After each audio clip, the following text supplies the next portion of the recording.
Hi everybody, it's Susan from Sunrise Quilt Studio, and today I'm working on another block for my new sampler quilt. This one is called Lover's Lane, and the sample that I saw it was just a two-color block. It had a print and a solid background, but I decided to put two colors in it plus the background just to kind of liven it up a little bit. And this one is made with half square triangles and square and square blocks. So I pulled out my half square triangle paper, and I'm going to use that to make some of these half square triangles because there's quite a few in here, and I decided I had my paper sitting here and I haven't used it in a while, so I'm going to go ahead and do it. But the instructions that you can get by clicking in the link in the description below, they're written for the traditional 2 at a time method, so you don't need half square triangle paper to do this. This is all, they're all just straightforward 2 at a time half square triangles. So you can look for that in the description box below. That'll take you to a link to my blog, and it'll have the instructions for you there. And they're free, so you don't have to worry about cost or anything. It's all free. And I'm going to go ahead and get started. There are quite a few pieces to this block. This is a 12-inch block, which all of the blocks in this quilt are going to be 12 inches. And I'm going to go ahead and get started with the half square triangles. So I have my directions right here, my instructions, and I'm just going to go through them and follow them through. So we're going to make the half square triangles first, and then we'll make the square and square units, and then we'll put it all together to make the block. So I'm going to adjust the camera so you can see a closer up view of the machine, and I'll get started sewing. Before I get started sewing, I wanted to tell you all of the pieces that you need for this block, and I'll put a graphic up for you so you can see that too. So the A square, which is a green print, you'll need 4 3-inch squares, and B is 8 2.5-inch squares. And the pink print letter C is 4 2.5-inch squares, and D is 1 3-inch square. And for the background, you'll need 4 4.5-inch squares, which is letter E. F is 5 3-inch squares, and G is 10 2.5-inch squares. And you'll be drawing a diagonal line on the wrong side of the B and the C and the F pieces, unless you use the triangle paper like I'm using now. Or if you want to use, you can use, like I have a piece of glow line tape. You can also get diagonal seam tape, or you can use painter's tape, or whatever you want as a guide for your half square triangles. You can do it that way too. Okay, so I'm going to go ahead and sew my A and F pieces together for those half square triangles.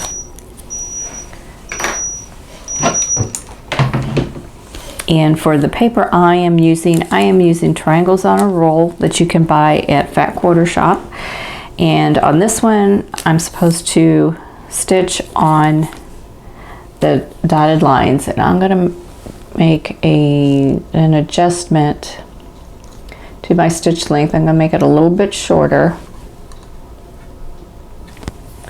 which means more stitches per inch, and that will just help with tearing the paper when I get to that point.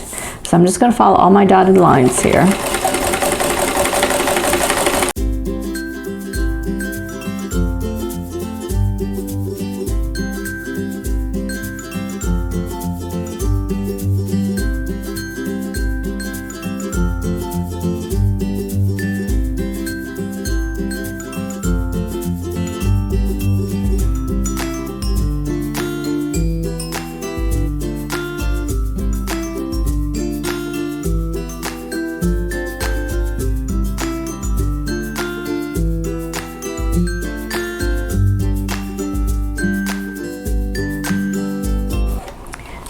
I'm going to set this aside for the moment, and then I have a D and F that I need to sew.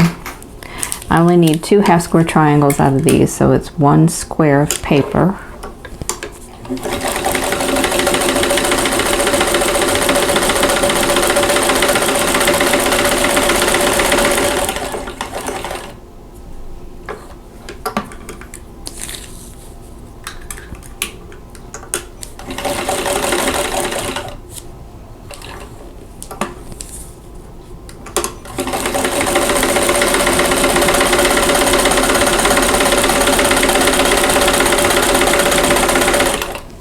Okay, and now I'm going to get my, take the pins out, and then I'm going to trim. So let me get my cutting board, and I'll trim those. Okay, so here I have a rotating mat, and I'm just going to go ahead. Let me start with this one here. I'm just going to cut on the solid lines, and I'm going to start by cutting on the outside.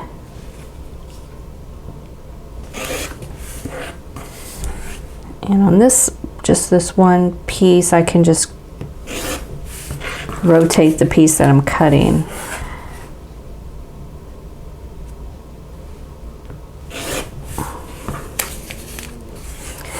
Now, when you use triangle paper, there are some advantages to it, and that would be that you get really accurate pieces. You don't have to trim them down. Like, I always make them a little oversized, and then I have to trim down to the size that I need for the project that I'm working on. Whether it saves you more time, I don't know. I haven't really timed it, because even though with these papers you don't have to trim your pieces down once you've got them sewn together, you do have to rip off the paper. So that's an extra step that you have to do. So I think it probably all works out to about the same amount of time. So I don't know that there are really any time saving practices here, but it will make things accurate. And if you don't like trimming blocks down or pieces down, this would be a good thing. I'm going to cut on the solid lines on the inside. Okay, now I'm going to rotate the mat and cut these 2.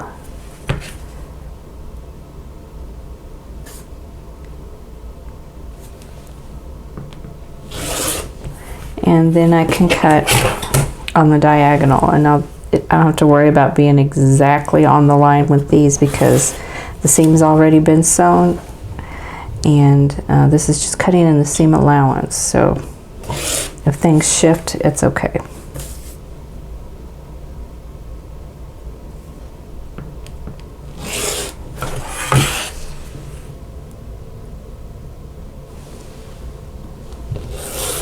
Okay, now all I have to do is remove the paper, and if my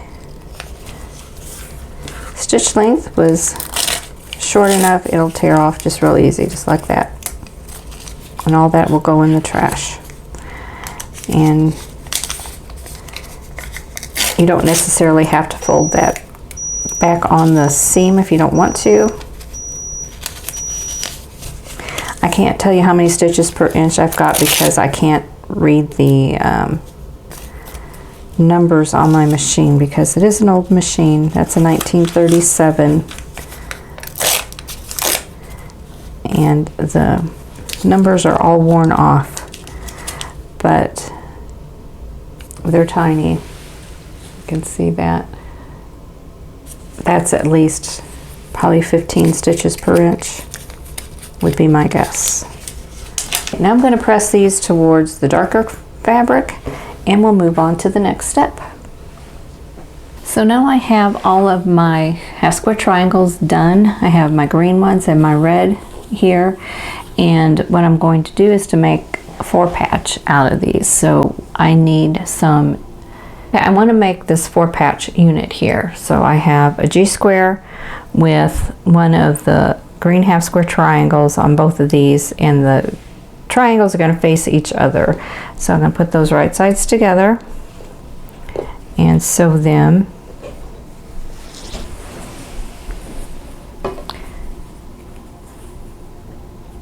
And you can pin, of course, if you want to.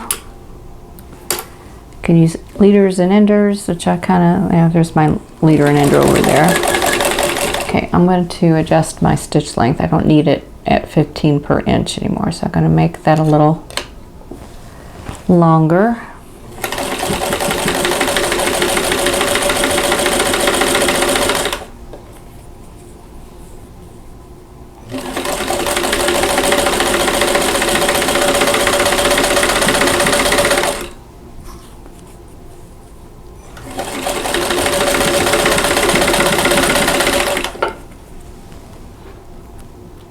Okay, now I'm going to press towards the or away from the half square triangle. Okay, so I have these two half square triangles.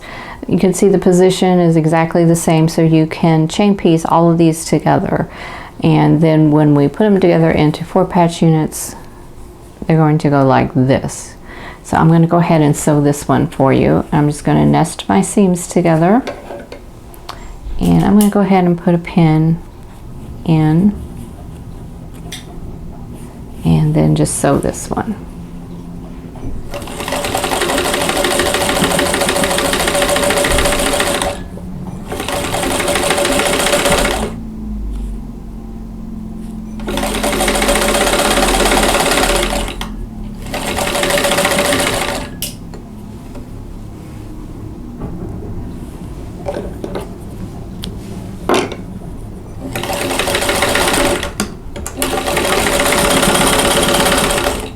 Let me press this one.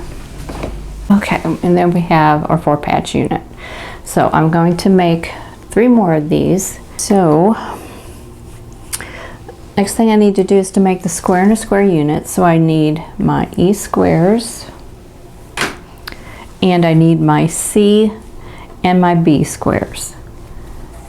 So here are the B and the C squares and the E squares.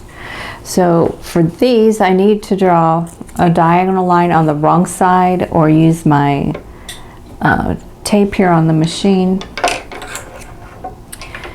And for this, the colors are split on here. We're going to put the greens on the top and the pinks on the bottom. So I'm going to start with my B square, and I'm going to go from the center top to the center right hand side.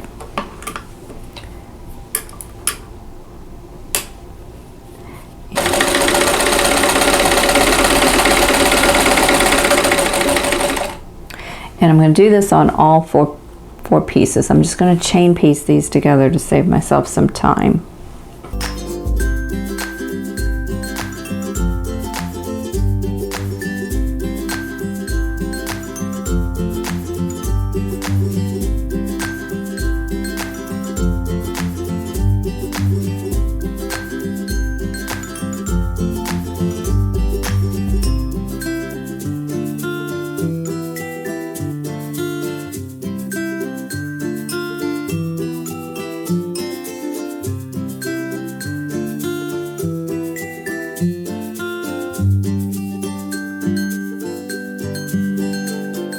What I'm going to do is the opposite corner and put a pink square in. So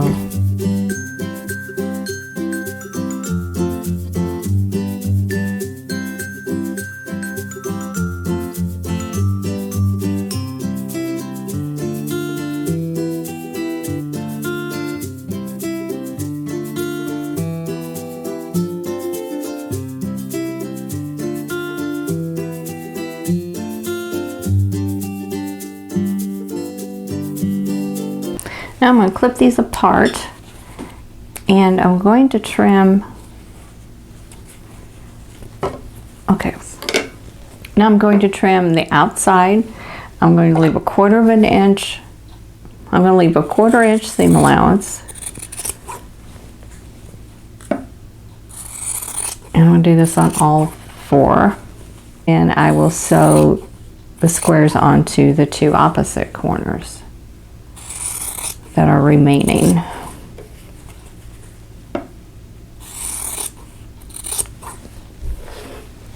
So let me press these back. So now I need to sew the other two opposite corners, the ones that don't have squares on them. I need to sew squares on them. So I'm going to have greens next to each other and pinks next to each other. So we're going to start at the top left side, go from the center to the left.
Okay, so now I'm ready to lay out the block, and we'll sew this into 3 rows, but to do that we need to lay the pieces out. So the first row has the green half square triangles, and they're going to go in opposite corners, and in the center we'll have a square and a square unit. And the pink is going to go towards the inside. And then we have another square and a square unit that goes there. And then this pink half square triangle will go there. This square and a square goes at the bottom. And then these will go this way. So you'll notice that the white squares on the half square triangle units will go in the center, and these here are going to form star points here. So this is the part that was all green in the sample block that I found, and I decided I wanted to accent this star because looking at it when it was all green, it wasn't obvious at first that there was a star in here, and I really wanted that to show. So I made it a different color. And since green is a complement of red, and I decided to go that route so that things would really stand out. So now I'm going to sew things into rows. So we're going to sew the first 2 pieces of each row, and then I'll add the third, and then I will sew all 3 rows together. The point of the square and a square unit needs to match the point here of the half square triangle. And since there's a seam, diagonal seam here and a diagonal seam here, and they're both pressed towards the green, they will nest together. So I'm going to go ahead and do that. Going to nest those in, and I'm going to go ahead and put a pin in, and then go ahead and sew this together.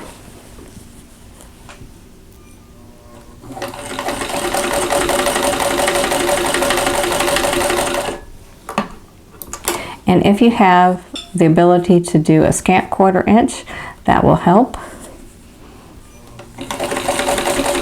If you don't, then just watch, make sure you don't sew to the left side of that intersection there where the point is. Okay, and the next two is the same thing, only they're pink colors, but they will nest together.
Okay, here's the completed block, and you can see the star here in the center, that if this had all been green it would kind of fade away. So I think putting the pink in here was a good idea for this block. It gives it more contrast and you can see a lot more of the block. It doesn't look as much of a mess. It looked like just kind of a mess to me when I first looked at it, but when I looked at it closer and saw the star in there, and I knew I needed to change the color and to make this stand out.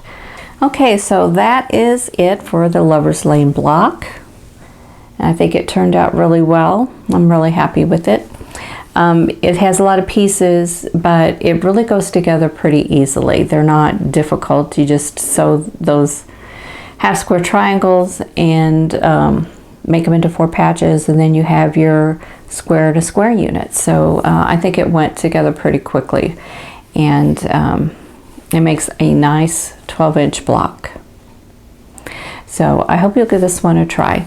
Now this is the second block in a series that I'm working on right now for a sampler quilt. There will be 16 blocks in this series, so I hope you'll give each one of them a try. And let me know how they turn out. So if you like this video, please click that like button. Don't forget to subscribe if you haven't already, and click that notification bell so you'll be notified when the next video comes up. And in the meantime, I hope you're all staying safe and healthy, and I'll see you in the next video. Thanks for watching. For more quilting ideas, click on the video links. And to keep up with my latest projects, click on the subscribe button. I hope to see you again soon.